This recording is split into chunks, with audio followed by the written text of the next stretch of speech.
Hello everyone and welcome back to Dragalia Foundry, a fan channel where everything Dragalia Lost can be found. This video is going to contain my review of the latest summon showcase. It's another Gala Dragalia, this time round introducing a brand new Gala Dragon in the form of Gala Elysium, as well as a new permanent pool adventurer, Humanoid Zodiark, who rounds out our collection of humanoid great worms. So far we've gotten Humanoid Mercury, we had Humanoid Midgard Stormer as part of an event, last fall we got Humanoid Jupiter to add to that, and for quite some time we've had Gala Mim. So now it's technically possible for all the great worms, except for Chthonius, to be playable in a human form with the release of Zodiark. I think he has a super sweet design, so I was very excited to see him appear on this showcase. And Elysium being summonable as well, I feel like is a long time coming. Happy to see Nyx get a release and now Elysium have a release too. A little surprised it wasn't another Gala Agito dragon, but still excited to see Elysium nevertheless. Let's talk about the showcase, but before we get into that, just as a reminder, a lot is happening right now in Dragalia Lost, and so when it comes to this showcase, I think my number one recommendation, even more so than normal, is to wait and see on this one. This one's going to last from February 28th until March 3rd, and in that time, this showcase will make its debut. We're also going to get this new event called Operation at Your Service, and then the day after, on March 1st, we're going to get This Month in Dragalia Lost, our monthly news post where we find out about what's to come in the month ahead. And in that, I think we'll get more details on what's going to be summonable in the month ahead, which will make it easier to make a more informed decision. And if that's not enough, on March the 2nd, we'll get a preview of the next summon showcase, which I think is highly likely to be a prize showcase featuring Housekeeper Pia. We've known that Pia was coming for a while now. She was announced back during the 3rd anniversary Dragalia Digest back during last September, as releasing in March of 2022. What I didn't consider that a lot of you have been pointing out in the comments is that Pia might possibly be a limited time or seasonal alt rather than a permanent pool alt. I thought that with her release in March, there's no particular holiday associated with her. She's just going to be part of the regular summoning pool. After reading your comments, a lot of you pointed out that maybe she's meant to be our Valentine's Day alt, just releasing a little bit later. And if that's the case, she still might be seasonal, and she does have a similar style of maid outfit to Valentine's Melody, who we got in a previous year. So I do think that's a real possibility that right after this showcase with Zodiark and Elysium, right after we might get a limited showcase featuring Pia. So just want to put that on your radar. There's a lot to consider with this showcase as far as the context happening around it. If you're a huge Pia fan, that may be one that you can't afford to miss out on. Also, just have to say, this event seems like it's going to be very funny and very crazy, so I'm excited about that one releasing tomorrow. Anyway, let's get back to talking about this particular Gala Dragalia. So I mentioned Humanoid Zodiark and Gala Elysium are on it, and the devs clarify here that Zodiark is part of the permanent pool. He's going to be available on subsequent summon showcases. He is a shadow close-range manacaster, and Gala Elysium is a light dragon. And ultimately, as I said, I think you should wait and see on this showcase until we have more information. But my initial verdict on this is that I think this is a showcase that you can skip. Now, that's not to say Gala Elysium and Humanoid Zodiark don't look powerful, because they both do. I think Gala Elysium looks like it has some really nice applications in auto battle. It's a powerful dragon in light of Light already having some extremely strong dragons such as Kronos Nyx, so it's kind of impressive to me that we're able to get another relevant strong Light dragon when we already have such a really, really strong dragon in that pool. And then when it comes to Humanoid Zodiark, I think the thing that stood out the most to me is maybe the applications for Legend Surtur. There are some other possible applications that are further down the road as well, so maybe Primordial Jupiter could be another place that Zodiark sees use, but I think that'll be several months from now. But as far as immediate content, it didn't seem to me that Zodiark is really going to help clearing things that you can't already clear with existing units. So that's my overall take on the showcase. I feel like both the Dragon and Adventurer here, while very good, the existing set of adventurers and dragons that we have, including a lot of dragons in the Draconic Essences, can probably fulfill some of the use cases you would have for Zodiark and Elysium.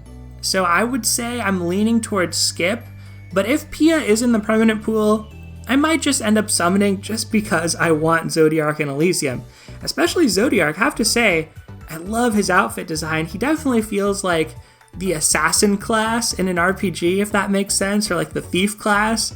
I just like his outfit. I think that there's a lot of cool little details on here.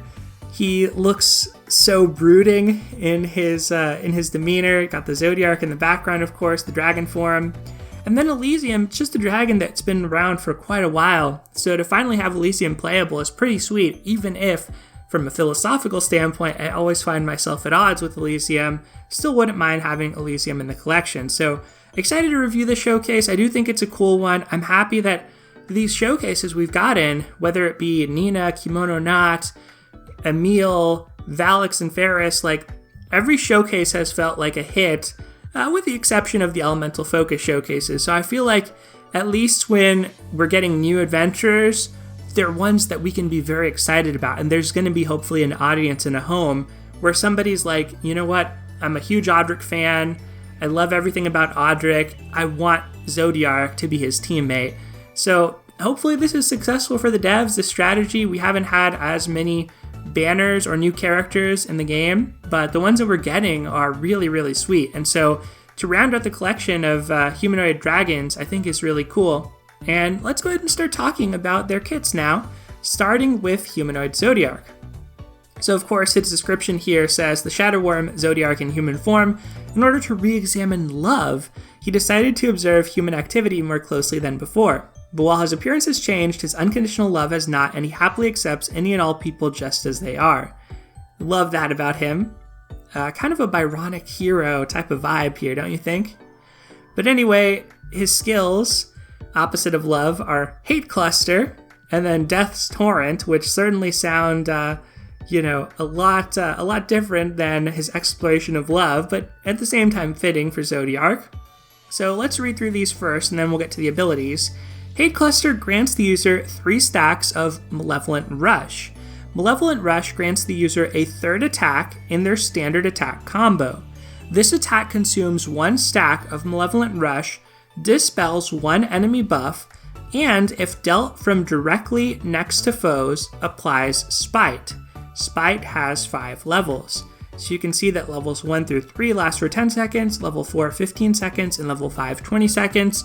And notably, this skill doesn't deal any damage on its own. It just gives you those 3 stacks of Malevolent Rush, but this is in keeping with a lot of close-range Manicaster playstyles out there. A lot of existing close-range Manicasters, they want to deal the majority of their damage through their standard attacks.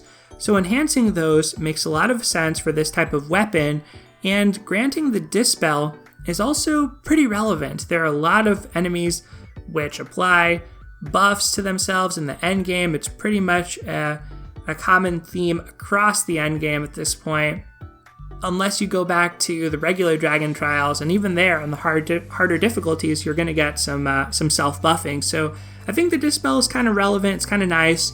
It's good against Surtur. It would be good against, I guess it would be good against Asura, technically, at some points of that battle. But also, one thing to note just about close-range Manicasters, that standard attack combo being the primary source of their damage is really nice against Surtur in particular because of that shield that Surtur puts up that makes it so that, as we reset here, that makes it so that only basic attacks can diminish that shield. So I think that that's going to be a good use case for Humanoid Zodiark and diminishing that. I think Asura, the nice thing about close range Manicaster there is the mobility and kind of the speed at which you can move around the battlefield. And the fact that you don't need to have skills charged all the time to deal a lot of your damage, that's probably going to help with weak points and help with breaking some of those orbs. The spray on the close range Manicaster isn't the greatest, the distance isn't the greatest, so it's going to be hard to like get multiple orbs at once in Asura, but I still think that you're going to be able to shoot down one or two of them pretty quickly because you can use your standard attack for a flurry of damage.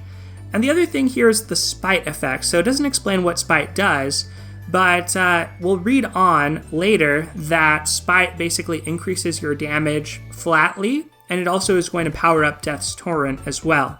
And presumably the way this works is that it's cumulative, and so with one use of Hate Cluster, you're then going to do three standard combos, get up to level 3 spite.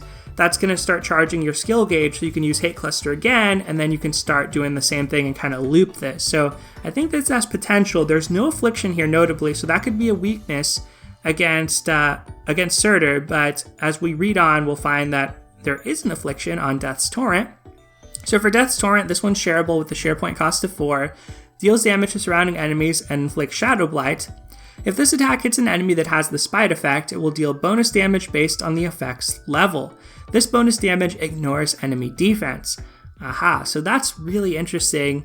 And what we'll see with both Zodiark and Elysium is that they're looking at mechanics that have been around since the beginning of the game, but never really explored in an Adventure or Dragon's skill and ability set.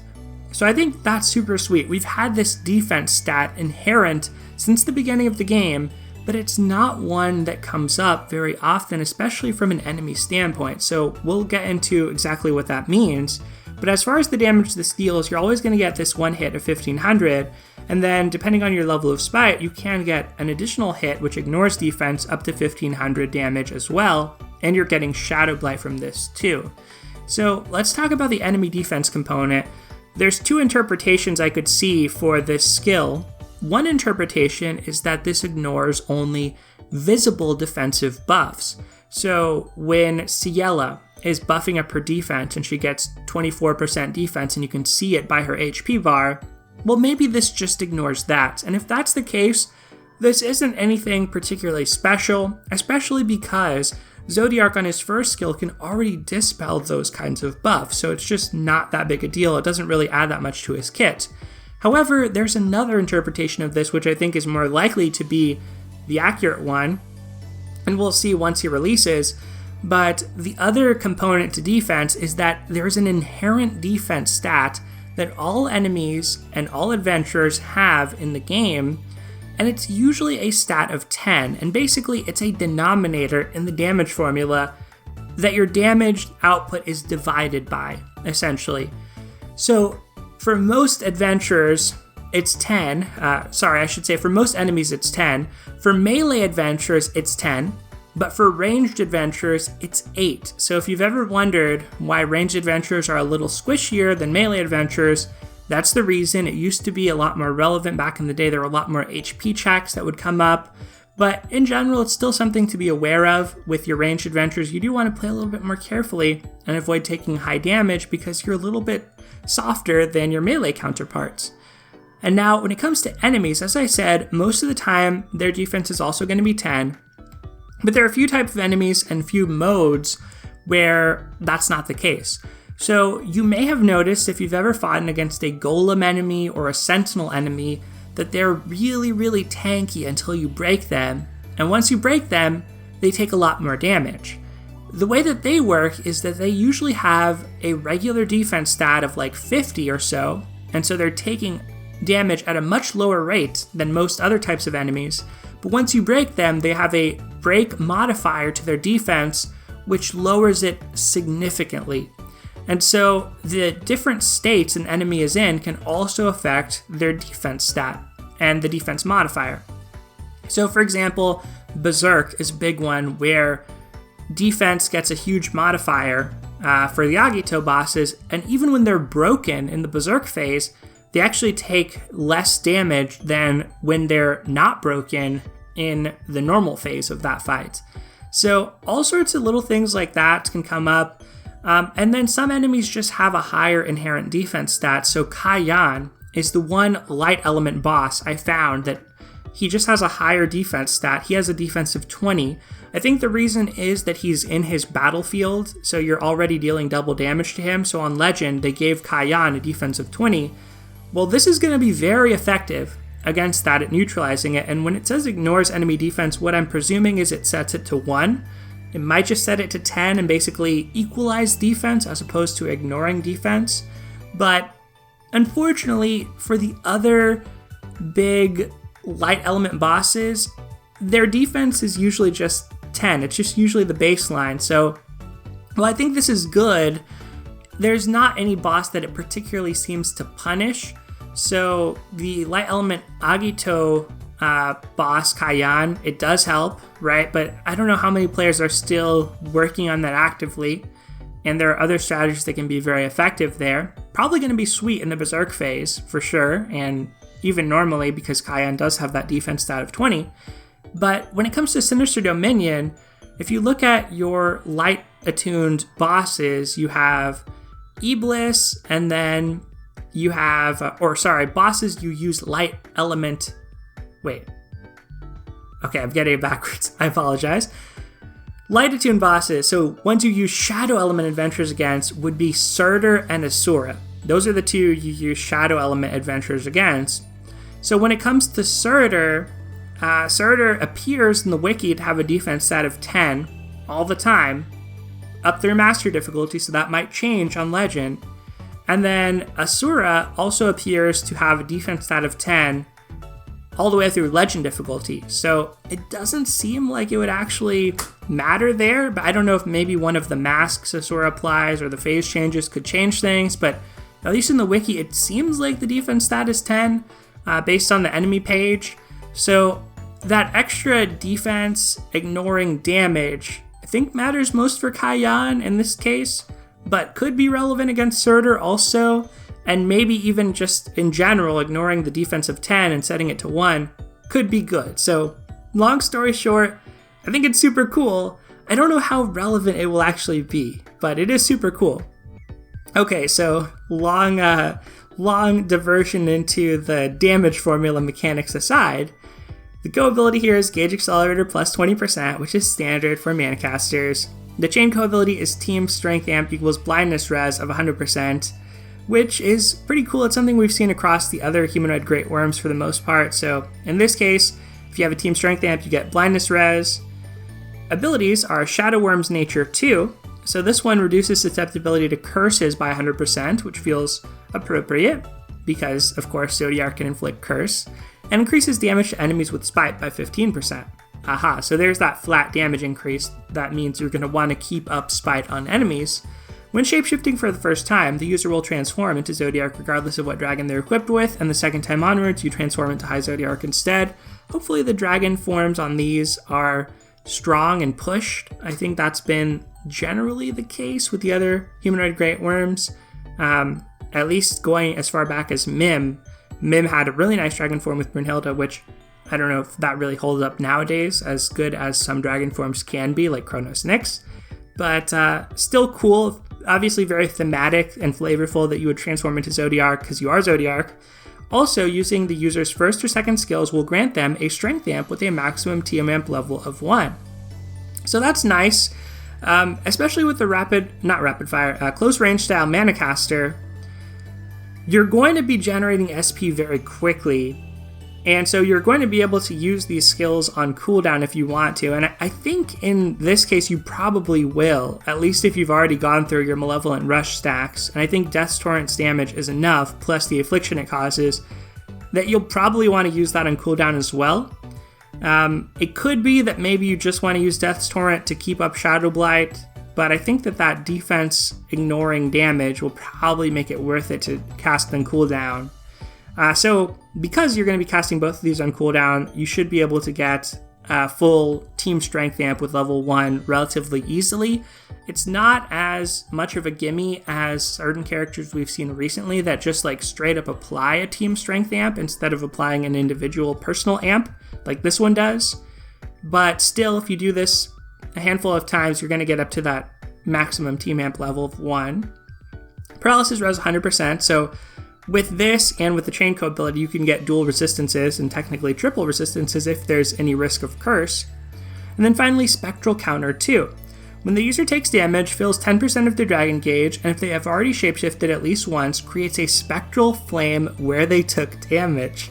Alright, that just seems cool. I don't know if that's actually good. The 10% dragon gauge is kind of sweet, but the spectral flame where you took damage just seems cool. It feels like some kind of like substitution jutsu, like you leave a flame behind. I'm definitely getting that ninja rogue type character vibes from Humanoid Zodiark. But anyway, it leaves it behind. It doesn't say you vanish or anything. But the spectral flame will detonate after 3 seconds, dealing damage to surrounding enemies and applying spite to them. After activating, these effects will not activate again for 15 seconds. So that's kind of cool. That's a way that you can get your spite level up to 5 more easily, I guess. And really, I think a lot is going to come down to, is there anything unsaid here? Are the standard attacks just your standard Manicaster style attacks for close range Manicasters? How is the dragon form damage? Is there anything else hidden here? Because at a base level, like I said, I think Legend Surtur is probably the place where this could be most useful.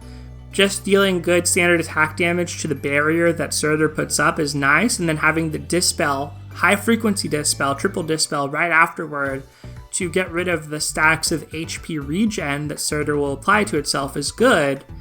But even against Surtur, I do kind of wonder, like, are you going to be able to apply afflictions enough to reduce Surtur's counter, that other counter he has that makes it so he takes less damage? And I'm not sure totally with that, with Death's Torrent just causing Shadow Blight. So that's sort of a question mark to me. Now, Surtur is the type of tanky enemy that I could see just randomly having 15 defense instead of 10. And Lilith actually had 15 defense until the Legend difficulty, if the wiki is up to date, which I think it is. So on Master, she had 15 defense, but on Legend, it seems like she has 10. Maybe on Surtur, even though he has 10 on Master, they'll throw 15 on there, and then this will be like extra damage. But even if it just reduces that regular defense, it's probably still pretty good. So all that said, I think what you're going to have to look at is how well prepared you are for that battle. You're going to need probably frequent Dispel to deal with Surtur once he loses his shield. You're going to need standard attack damage to deal with the shield. You're going to need a lot of afflictions. And because the fight will be flipped on Legend, so you're going to start with the Shadow team and end with the Water team, you're not going to really be able to rely upon like Sandalphon and Regina, let's say, if you're using them to cause your afflictions. Maybe you could do something like that with shared skills. And yes, there's like Yukimura, who has multiple afflictions. That's pretty sweet. Maybe you could use a Shingen shared skill or something. If he, I think his is the affliction causing one too. But yeah, that might be a little bit of a concern, like just fitting all the pieces you need onto your team. I could certainly see Humanoid Zodiark being one of those team members though, and probably pretty effective there. So I think that's where he'll probably be best.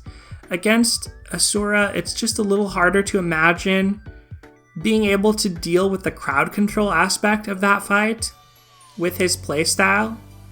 But it's a possibility. I guess you do maybe take a lot of damage in that, so your Spectral Flames might be able to help out with things, but there's just a lot to manage against Asura, and maybe it's in the second phase, so it might be okay for Legend. And for earlier difficulties, I'm sure Humanoid Zodiark will be totally fine. But overall, I feel like he's a solid adventure. I think kind of like Jupiter, like he'll find a home, not necessarily need to be on every team. There's existing adventures that are going to be quite effective against the same content as well. So that's why I feel like I'm going to wait and see on this one. I don't feel like it's a must-have right now. Okay, so now we come to Gala Elysium. My light brings salvation to all. Light dragon, of course, a dragon said to have forged a pact with Ilia to seal away the other during the first war of binding. Called the Holy Worm, he is worshipped by many and serves as custodian of the world, so he might watch over the children of man. So Gala Elysium has the skill Holy Bastion. It reduces damage taken by the entire team and grants them a Divergent Shield, Team Defense Amp, and Team Critical Damage Amp. So the Divergent Shield only has one charge, blocks damage up to 50% of your max HP. I think it's just called the Divergent Shield because it stacks with normal shields that you might have from like a Hildegard heal or something like that. The special effects, 50% damage reduction, is a lot, and it lasts for 30 seconds, so that's kind of nice.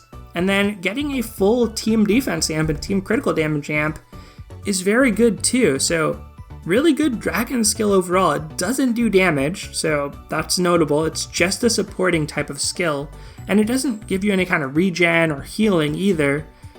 So that's also probably worth noting, that you're not going to get an emergency heal from that like with a Phoenix or a Freya, but still pretty good. For abilities, and this is where I think Elysium shines and is very interesting. Holy Worm's Grace 5, if the user is attuned to light, increases strength by 60%. Defense by 30%, and HP by 30%, and grants one of the following additional effects based on the user's unit type. So first of all, a 60-30-30 dragon is by no means bad in and of itself. That's a very tanky line for a dragon to have. We've had Primal Midgard Stormer, and having that extra HP along with the strength and skill damage, the extra HP can be helpful for ranged adventurers. So I wouldn't discount the defense and HP 30%. I think this is why Elysium might be quite good for auto battle purposes, but from there's more. So this is another area that has not been explored mechanically very much at all, but all units in Dragalia Lost have one of 4 types. They're either an attack type, a defense type, a support type, or a healing type. If they're an attack type, then Elysium will give them 30% extra strength. If they're a defense type, they're going to get 15% extra strength, 15% extra defense, and 15% extra HP. And remember, this is on top of what you're already getting above. If they're a support type, increases skill gauge fill rate by 30%. If they're a healing type, increases HP by 30% and skill gauge fill rate by 15%. So that's a lot of value for Dragon Aura. I mean, it depends a lot. Some adventures are going to be affected by this more positively than others, and there are some adventures that are deceiving in what type they are, so you're definitely going to want to check that out. But for example, one that stands out in my mind is Gala Xena. Xena is actually an attack type, even though she wields a staff, so she's not going to get the healing bonus, she's going to get the attack bonus. Another one is Chitose. Chitose feels like a support type because his skills are all about buffing the team. Well, Chitose is actually a defense type, so Chitose is going to get the defense benefit. Some other adventures that came to mind that I had to double check on, Valix. Valix feels like such a tank, but he's actually an attack type, not a defense type. On the other hand, Julieta and Rosarda, they are defense type, so they're going to get the extra survival bonuses from this. And attack is probably the most common type for a lot of the most meta picks as far as adventurers. Your Gala Udens, your Gala Lucas, Gala Audric, actually. All the Gala people, all the Gala adventurers. Valix, as I mentioned, Ilya. So yeah, a lot of them are attack type. For defense, some other ones besides Julieta and Rosarda. You also have Mordecai. That could be kind of interesting, and I thought that Irene was kind of interesting as a defense type. Support, not only do you have true supporters like Isaac, but you also have Halloween Ellie, Summer Cleo, Annalie, Radiant Swansong, Peony, so there's quite a few actually that are support type that may be able to take advantage of that increased skill gauge fill rate. I feel like a true buffer, or maybe like Isaac, would probably enjoy that the most. And then as far as healing, you're looking at really just staff units except for Xena. So that's going to include Hildegard, Kimono Knot, and Estelle, and so on. So it's interesting. I think that that's the best way I could describe this. I think it's cool that it's so differentiated, but it's going to require you to do your research. The way I think I could see this being most useful is on a backline character for solo content. So you only have probably one Chronos Nyx shapeshifter in your team, right? If you already have Chronos Nyx, that's still going to be your go-to for whatever character you want to be actively shapeshifting. But for another member of your team who's in the back line supporting things and is controlled by the AI, then sure, throwing Elysium on them is probably going to be good. I mean, this is very competitive with what Gala Reborn Jean is able to do, with what Daiko Kuten is going to be able to do. So it's probably going to be your next best dragon, I would say, after your Chronos Nyx. And, you know, if Chronos Nyx didn't have such a busted dragon form, it would be right up there with Chronos Nyx and probably just as good. But, you know, so if you're in content that forbids you from shapeshifting, then maybe this is actually a better dragon. But generally speaking, Chronos Nyx is so powerful when you're transformed that that's still going to be your go-to on your DPS that you're actively shapeshifting with. But since you can only shapeshift with one character per quest, then you throw Elysium on one of your backliners, so that's one use case. The other use case is in full auto, not solo, but auto. Then I think that this is a dragon you could put on your lead character, because you do get a lot of defensive utility when you shapeshift and use your skill. And in particular, if your lead character is a defense type, 45% defense and 45% extra HP along with 75% strength is a lot. So on like a Julietta lead, that would be very, very tanky. And Rosard has actually gotten better as a lead recently because one of the recent updates made it so that she can actually now use her Dispel basic attack. Before, the AI would not be able to use that. It was kind of like Thor's where you have to tap the screen a lot. Now the auto system or the AI is actually able to do that. So she's another character that could maybe take advantage here.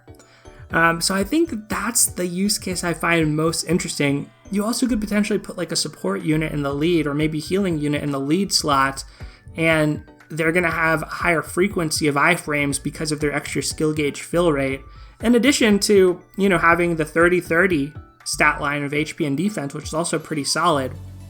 So the reason I question how good that might be is just because when you look at content where you use light adventures currently, so that's going to be Iblis and Lilith in the Sinister Dominion. The existing auto setups for that, and let's focus on Lilith because that's one you want to auto a lot at the expert difficulty. The existing setups, you're fine with Gilgamesh, a dragon that's available in the Draconic Essences and has a 5th Unbind already. You're probably fine with like Raphael. If you happen to have a Raphael picked up, that's another defensive dragon that you could use. So I don't know if Elysium is maybe just overkill for that purpose of actual true auto. Where Elysium might end up becoming more relevant is quite a while from now when we have Primordial Zodiark as an enemy and maybe you're trying to auto farm that on the expert difficulty, and maybe then you really want your Elysium. And when it comes to Iblis, well, remember, Iblis, you don't actually use Light Element Adventures except for the Master difficulty, and Master autos of Iblis are still pretty rare. They're not out of the realm of possibility. I've seen a couple of them, but I don't know how high consistency they are. You know, maybe Elysium helps with the consistency, perhaps, but even then, you don't really need to be farming that content a lot. So that's why I sort of just question, you know, with the existing slate of bosses we have, I don't know how useful this is actually going to be. And same with Tartarus and the Legend difficulty. Maybe this helps you auto it, but, you know, does it really matter? You don't need that many materials from Legend Tartarus, and there's not any more Legend Agito releasing, presumably, so you get new materials every week from your weekly bonus. I don't think you actually have to grind too hard on that, considering there's no upcoming content in that realm that's going to take away your time from it. So I kind of feel like this is maybe hedging for the future, but then there's the second ability. And so this is where things get very interesting for Elysium. Holy Worm's Judgment 2 fills 50% of the dragon gauge at the start of quest and extends shapeshift time by 100%, but doubles the amount of dragon energy required to shapeshift. The user's maximum dragon energy will not be increased. Also grants the user a Dragon Strike while shapeshifted as Elysium. This Dragon Strike deals damage to enemies directly ahead. The maximum amount of the Dragon Gauge that abilities can fill at the start of quest will be limited to 50% for the entire team. So this is very interesting. This is kind of like Bahamut, or to a lesser extent Ramiel. Just by having Elysium on your team, you get a free 50% Dragon Gauge for your entire team. So that so far has been limited to Shadow Element Dragons, and now we have it on a Light Element Dragon. And I think this alone, in combination with the possibility that Elysium is going to be helpful for auto, makes Elysium super compelling, and a reason you might want to summon. Not for current content per se, but for the future.